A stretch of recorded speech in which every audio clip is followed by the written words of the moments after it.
one of my intellectual superheroes on my left.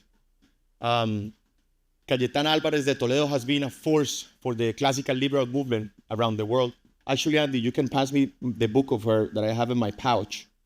I just want to take a brief second to show you her new book, her latest book, Políticamente Indeseable, which means politically undesirable. She's working on a new book on the new liberal order that we will talk in a second. But for today, we prepare a few things that I wanted to share with you, mostly based on her previous work as one of the leading voices at the Spanish Parliament, but also abroad in the Ibero-Americas. Thank you to Carlos Vives and Claudia Elena for introducing us to Cayetana. We really appreciate you. And today we're going to talk about three things. The truth we seek. What do we mean about truth?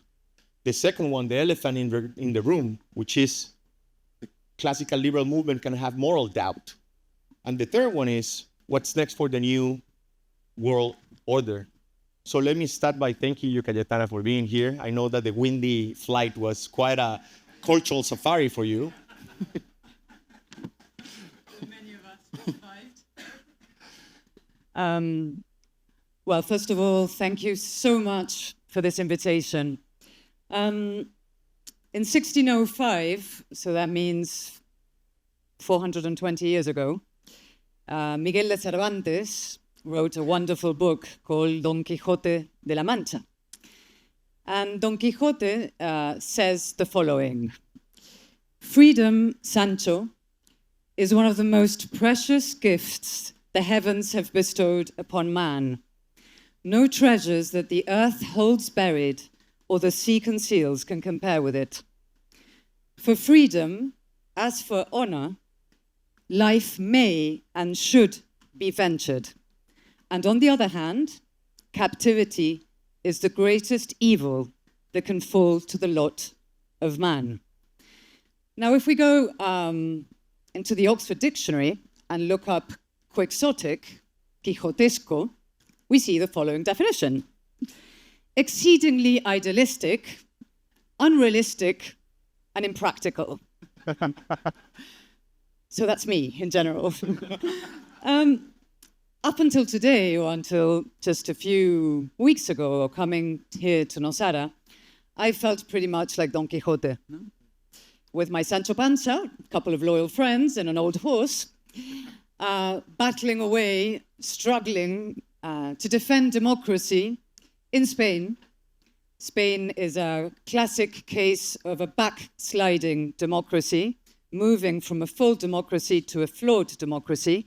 Like other countries, I'm seeing my friend Ninfa Salinas here. We've been speaking about the case of Mexico, but there are many others, Colombia. And so I felt, as I said, a bit like Don Quixote, until suddenly Alvaro arrived. And Tim, and Nia, and all these extraordinary people that I see here today. And I thought of Henry V and that wonderful speech by Shakespeare: "We few, we happy few, we band of brothers and sisters." And I want to start by saying that we must be seen as not only as a team, we must be seen as a family, as a true force for freedom. The enemies of freedom are seen that way and work that way and are structured that way. So for the first time in my life, finding that I am not alone, I am not Don Quixote, or no, we are not all Quixotes, each one of us, but form part of a huge force for freedom that will work together, is profoundly moving. And I want to thank all of you. And I want to say something else. This is possible because you are putting two of the most beautiful words of the English language together, which are freedom, philanthropy. Filantropía de la libertad. It's extraordinary, those two words put together.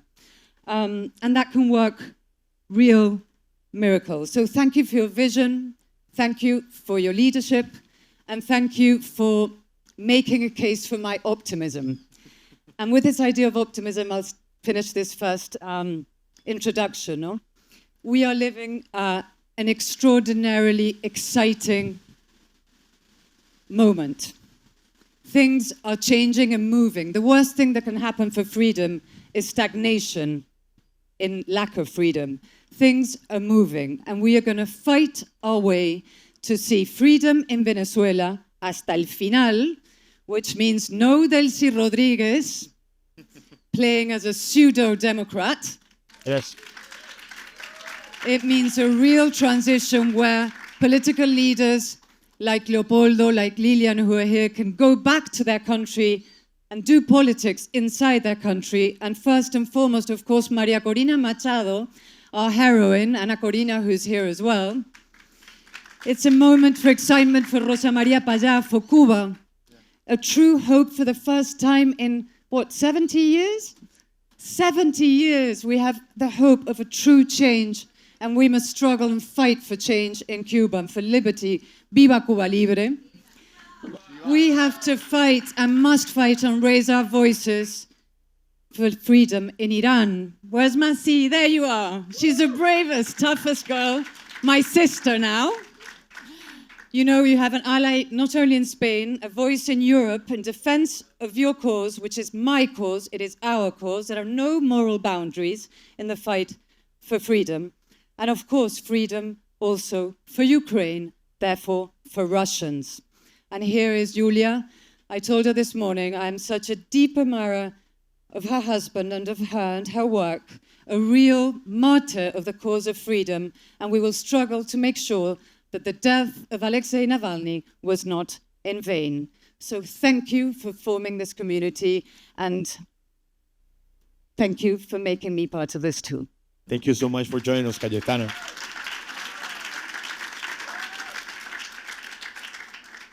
Haven't been this nervous in a while. It's really beautiful to feel alive. In your book, you say that democracy must enter through the front door. And you emphasize the need to defend truth in politics. And the topic of BLISS is the truth we seek. We here are laser focused on educating the next generation of philanthropists to enable freedom of philanthropy. So how do defenders of democracy and freedom translate that principle into strategy when misinformation is now weaponized globally? Yes, I am a politician. I'm sorry about that. When I told my teacher, my mentor, great historian, one of the greatest historians of the 20th century, a man called John Eliot, I told him, dear John, I'm going to leave academia and leave the beautiful Oxford archives to go into journalism. He sort of shook his head and thought, bad step. When a few years later, I called him and said, John, I'm leaving the newspaper to go into a political party. He said, you are lost for the cause of intelligence and anything sensitive and reasonable. So I understand that politics has become the most discredited office on earth, and there are reasons for that, no? Mediocrity, vulgarity, thuggery, the worst of all. So I was very moved to listen to Andrés Valenciano speaking of the importance of forming political leaderships. It is crucial because, in effect, there is nothing more important than politics. It is politicians who take those decisions that are going to affect the lives of every one of us. The little small decisions, how to draw, I don't know, a street in around a town, to the very big decisions on how to, I don't know, manage a huge pandemic, to decide whether we go to war or not. So the crisis of politics is a crisis of democracy, and the crisis of politics has a lot to do with the crisis of truth. Therefore, one of my obsessions is to try and close the gap between politics and the truth. And that, of course, is a daunting task. In the first place, we need to acknowledge that truth exists. And in recent years, that has come into question. Facts have become opinions, and opinions have become facts. And without shared facts, without shared notion of what is objective, there is no conversation. We're talking about how polarization, how conversation is destroyed. It's because we do not share a common acceptance of what is true and what isn't. It's my version against your version, and versions are sentiments, are feelings, versions do not coalesce. It's impossible not just to reach any consensus, it is impossible to disagree in a civilized manner if we do not agree on the facts. So the first idea is we must invest in truth, in objective facts. The second idea about truth is, of course, we need politicians or leaders, social leaders, political leaders, who are willing or who dare to speak the truth. And this is not easy because truth has consequences. And I'll give you an example. In this moment in Europe, there is a debate, a strong debate on defense policy. If we tell Europeans the truth about the Russian threat and to what extent freedom in Ukraine means the freedom of Europe, if we tell them the truth, that means saying we have to raise defense spending. And that is not popular. And so politicians do not tell the truth to their people because they don't want to assume the consequences of unpopular decisions following. But my position is that we must treat citizens as adults and tell them the truth. It's a Churchillian thing of blood, sweat, tears, and toil. Treat citizens as grown-ups, which is what they are. Tell them that the defense of democracy and freedom entails sacrifices. Sometimes I do this in party meetings and I ask people, okay, what are you willing to sacrifice in order to continue living in democracy and freedom? That's a good question. And people look at me in silence and I say, are you willing to sacrifice your life? Your children's lives? Silence. Bad, rumors in the room. Are you willing to sacrifice your holidays? No. Are you willing to sacrifice a couple of festivos, no? How many you have in Spain? Exactly. We have too many. Thank you for that. So what are we willing to sacrifice in order to live in freedom and democracy? It's a very tough question. My father's generation, he did go to the Second World War. It's a very long story. But they did have to sacrifice their lives by millions and a lot of other things. And our generation is not used to that. We are used to acquired rights and postponed obligations, comfortable pacifism, and cowardice disguised in moral goodness. So that's a difficult question. And my last point on this, Venezuela. For many years in Europe, I'll talk about Europe, but this is general international community, people were not willing to say publicly, Venezuela is a dictatorship. I remember my first speech in Parliament was about this issue, was when Leopoldo was imprisoned in 2014. And I stood up for the first time in Parliament, and I said my first opening words in Parliament was to say, hay que llamar a las cosas por su nombre. Call a spade a spade. Exactly. Because if we don't call las cosas por su nombre, we don't call things what they are, then we will never be able to address them accordingly. The recent election in Venezuela on the 28th of July had a very interesting effect in European governments. Look at this, what they said. 28th of July, there was the epic election with the opposition forces, democratic forces, won by a landslide victory, and they managed to prove with the electoral tallies that the victory had been a landslide. What did the European governments do? They got together, they convened, long meeting, about 3 hours, and when they left the meeting, the conclusion was, okay, Maduro did not win the election, cool, but Edmundo did not win the election either. And so I said, well, who won the election? Napoleon Bonaparte? Huh? Why didn't European governments say or speak the truth? Because if they had spoken the truth, they would have had to take action immediately.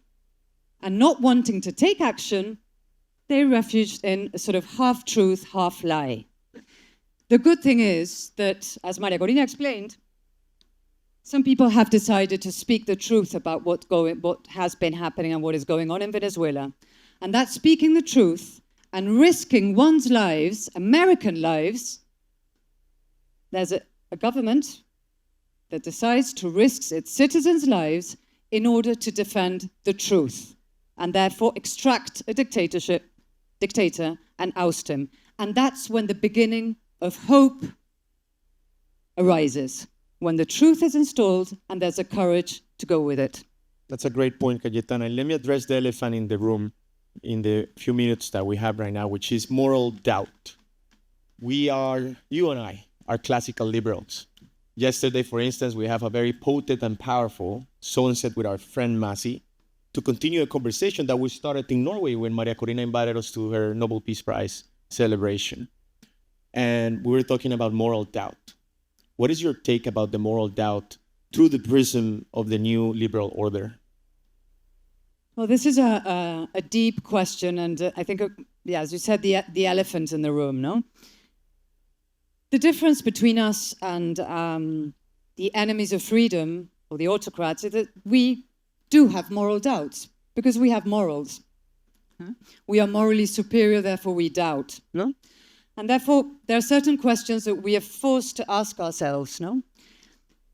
For example, what do we do when laws and morals are excuses for inaction, which is what has happened in the last few years in Venezuela and Cuba and so many places, no? The answer is dismantle hypocrisy. No? We have to explain that international law is a wonderful concept, but it had no place in the streets of Tehran. There's no international law in Iran now. There's no international law in the Helicoide. There's no international law in Cuba, no?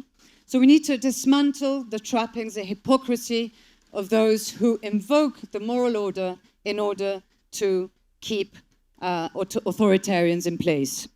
But then there are deeper and more difficult questions for all of us, which I also think we must face, no?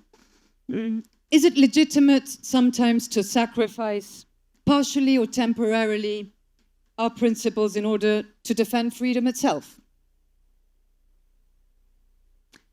I'm thinking of El Salvador. That's a difficult question. These are moral doubts that we have to ask ourselves in order to find the solutions and reinforce ourselves. Or even more so, as a classical liberal, no? Is it legitimate, or should we rely on leaders with poor democratic scruples, to put it somehow, in order to defeat a criminal tyranny? Should we do that? Can we do that? How do we do that, no? Can we turn a blind eye to excesses?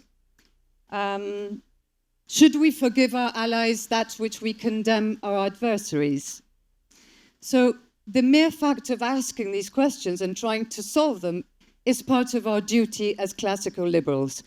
My answer to this is sometimes we can. We are not seraphic. We are not angels. We have to be sometimes on the fringes pragmatic. We have to fight the greater evil.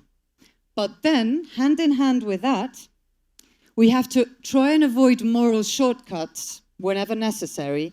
And then what we do have to do, and this is where we can, time is up, it says there, reinforce what I would call the pillars of our liberal order, of the liberal order. Like drawing out a handbook of principles which we should reinforce, remember, apply, and strengthen. For me, there are 12 plus 1. If I can use 12 seconds, I'll just speak them out very clearly. Please do. First, truth matters, as I said earlier, invest in it and speak it.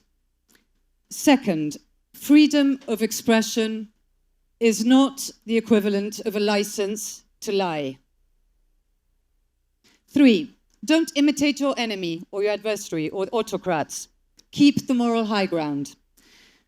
That is, avoid the temptation of being like them in order to win.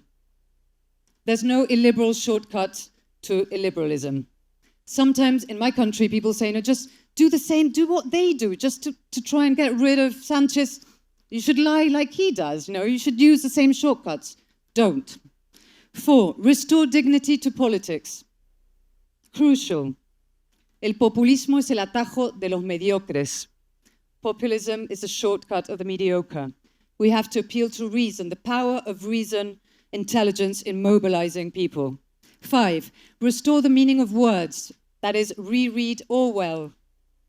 We need a conceptual cleanup. Peace is not always, it doesn't always mean peace. Sometimes it means impunity. Dialogue often means surrender as well. 6, reject identity politics. Reject it. It's a worst form of tribalism. Recover, therefore, the liberal idea of the individual. 7, defend institutions against Trojan donkeys, not horses, donkeys, because they use ignorance in order to prevail. Therefore, defend the courts, independent courts, free media, and strong opposition pluralism. 8, reject polarization. Keep the critical thinking going. In the education table, that was explained perfectly, beautifully. We need civilized, educated individuals who are capable of critical thinking, distinguishing right from wrong and truth from falsehood. That's what I try and teach my daughters. 9, recover the common moral ground. What unites us, what we share, the common good. 10, fundamental. If I had to emphasize one, and it's not because I'm a politician, reason needs representation.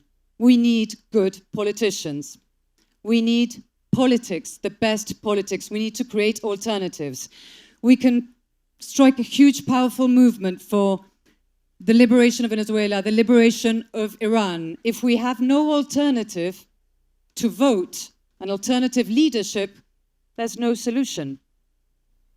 11, reclaim individual responsibility. Maria Corina taught me this in a beautiful conversation we had a year ago after the elections. I said, how did you make it? How did you do it? And she said, the crucial thing I realized we could win was one, in a party meeting in the middle of the forest in the insides of Venezuela, I asked all these masses of people, okay, who is going to be responsible for your vote? Who's going to take control of the vote? And the people said spontaneously, me. They did not say you, the party, the electoral system. They said, yo. And that me started moving like a wave and growing all over Venezuela, and it became a movement of individual responsibility, holding your destiny in your hands. 12, choose optimism. We need to, it's a force of hope. Hope is a force, it's a political force. We need to instill optimism. Populism relies on pessimism. Pessimism is the most powerful ally of populism, the idea that people can only be saved by a messiah, and that's not true. We depend on ourselves, on our individual decisions.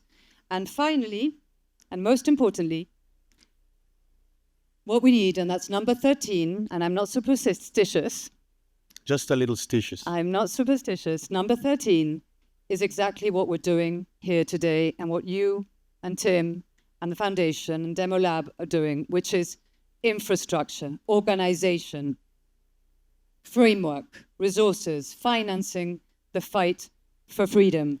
So, again, freedom, philanthropy, the two most beautiful words of the English language put together. Thank you so much for what you're doing. Viva la libertad.